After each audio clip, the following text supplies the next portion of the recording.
let's take a moment to thank all the men and women who are serving, have served, and sacrificed their lives for our country. On November 11th, the Burlington Veterans Service Office and the Allied Veterans Council held the annual Veterans Day ceremony on the town common. The outcome was amazing. I mean, I think this is the first year where it hasn't been either frigidly cold or pouring rain, so I think maybe that was helpful, but I think it's the biggest crowd that we've had, at least on the common so far, so very, very excited about that.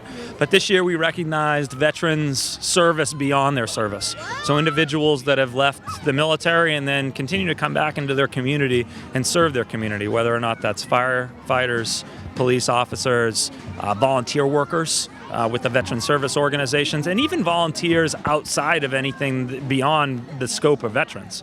There are people that volunteered at people helping people with the food pantry, things like that, these organizations, but particularly these people, do amazing work, much further beyond just their service. For 2019, the Veterans Service Office decided to have Wilmington native and Vietnam veteran Fred Shine as the guest speaker. My speech today was about my friends that were killed in Vietnam and the struggles I went through when I came home to put monuments after my friends and how I want them remembered. And I took the time to raise money when it wasn't fashionable against a lot of flack and hostilities that didn't want the veterans to have the monuments. I raised the money. It took me 9 years. I speak at Wilmington High School for the last 12 years and the Shawsheen Tech for the last 4. And I tell them about these boys and how growing up in Wilmington and the fun we had and the hell we raised. And I tell them about my friends and how they were killed and how they were heroes and how we need to remember them, and they have to be honored. And they have to be remembered. And it's become sort of my legacy to be a storyteller for my friends. I want to keep their lives intact and fresh. As we celebrate the 101st anniversary of Veterans Day, the community of Burlington has always recognized the veterans in the town and within our country. Veterans Day is a recognition of veterans, and it should be a proud moment in this country. It shouldn't be sad. It should be happy.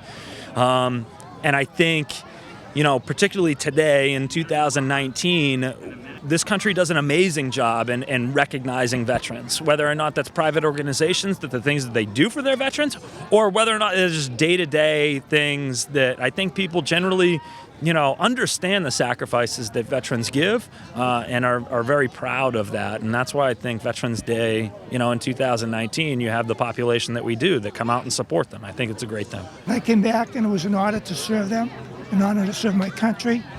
And it's an honor to call most of these guys my brothers. There's a bond that people don't realize. And it's important that people know things like post-traumatic stress disorder is real. And I didn't tell half the stories I could tell. I had 3 friends that committed suicide when they came home too. And people need to know this. They need to know about these people and keep them alive. To all the veterans, thank you for your service. From the town common, I'm Robert Paris for BNEWS Weekly.